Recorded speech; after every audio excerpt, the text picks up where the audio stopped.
दोस्तों, हथियारों के मामले में आज न कि सिर्फ भारतीय प्राइवेट और पब्लिक सेक्टर कंपनियां तेजी से इनोवेशन कर रही है, बल्कि जो टेक्नोलॉजी हमने दूसरे देशों से पिछले कई दशकों के दौरान हासिल की है उसे भी पूरी तरह से इस्तेमाल किया जा रहा है। जिसमें एक बहुत ही घातक और सटीक हथियार हमने फ्रांस से खरीदा था, जिसे भारतीय सेना 1981 से ही इस्तेमाल कर रही है और इसका प्रोडक्शन भारत में लोकल लेवल पर भी किया जाता है। बता दें कि यह हथियार इतना सक्षम है कि इसके काफी सारे अल्टरनेटिव होने के बावजूद भारतीय सेना इसे रिप्लेस करने को तैयार नहीं है। यानी ये बात आसानी से समझी जा सकती है कि हम जिस हथियार की बात कर रहे हैं वह बहुत ही ज्यादा खतरनाक है। लेकिन अब फ्रांस के एक ऑनलाइन मिलिट्री पोर्टल ने भारत को लेकर एक ऐसा दावा कर दिया है जिसने रूस और अमेरिका में हड़कंप मचा दिया है। क्योंकि अगर फ्रांस की इस मीडिया एजेंसी का दावा सही निकला तो ये भारत और रूस के संबंधों को काफी नुकसान पहुंचा सकता है, जिसकी वजह से अमेरिका और पूरी दुनिया इस रिपोर्ट के सामने आने के बाद भारत पर काफी कड़ी नजर बनाए हुए हैं। दरअसल दोस्तों, हम जिस हथियार की बात कर रहे हैं वह है मिलान 2T मैन पोर्टेबल ATGM, जिसे लेकर एक French military online publication intelligence ने अपनी लेटेस्ट रिपोर्ट में यह दावा किया है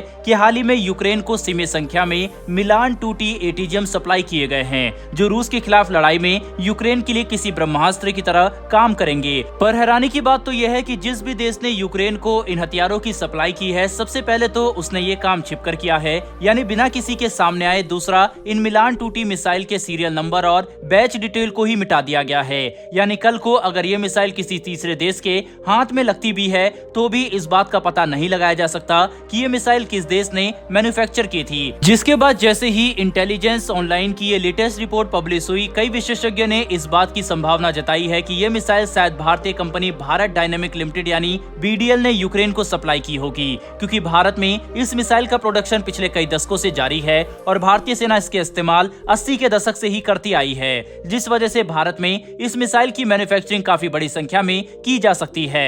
और क्योंकि यूक्रेन को जिस भी देश ने मिलान मिसाइल सप्लाई की उसने इस पर मौजूद सीरियल नंबर और बैच डिटेल मिटा दी, इसीलिए इस बात का शक बढ़ जाता है कि शायद ये मिसाइल भारत ने ही यूक्रेन को सप्लाई की होगी। और इस पर डिटेल इसलिए मिटाई गई ताकि कल को रूस या किसी दूसरे देश को इस बात का पता ना चले कि भारत यूक्रेन को मिलान जैसी घातक anti tank guided missile supply कर रहा था। हालांकि French defence publication intelligence online ने अपने इस दावे को साबित करने के लिए कोई भी सबूत पेश नहीं किया है। जब उनसे ये सवाल किया गया कि ये मिसाइल तो दुनिया भर में 40 अलग अलग देश आज भी इस्तेमाल करते हैं, तो इस बात की क्या गारंटी कि इन्हें भारत ने ही सप्लाई किया होगा। तो इसका जवाब देते हुए इंटेलिजेंस ऑनलाइन की रिपोर्ट में इस बात का भी दावा किया गया है कि ये संभावना काफी ज्यादा है कि यूक्रेन के पास मौजूद मिलान एंटी टैंक मिसाइल किसी पुराने स्टॉक में से सप्लाई नहीं किए गए, बल्कि हाल ही में इन्हें मैन्युफैक्चर किया गया है, जो इस बात की तरफ इशारा करता है कि ये मिसाइल शायद भारत डायनेमिक लिमिटेड द्वारा मैन्युफैक्चर करते हुए यूक्रेन को सप्लाई किए गए थे।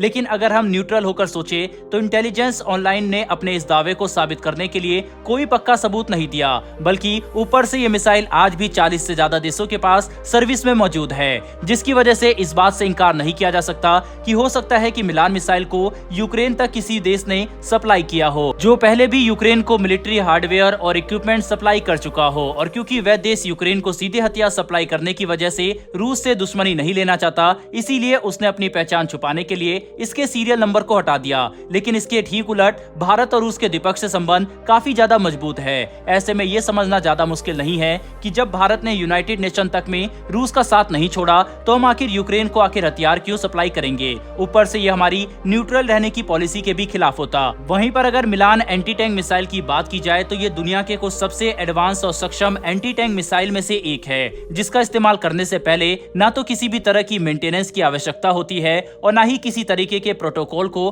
फॉलो करना होता है।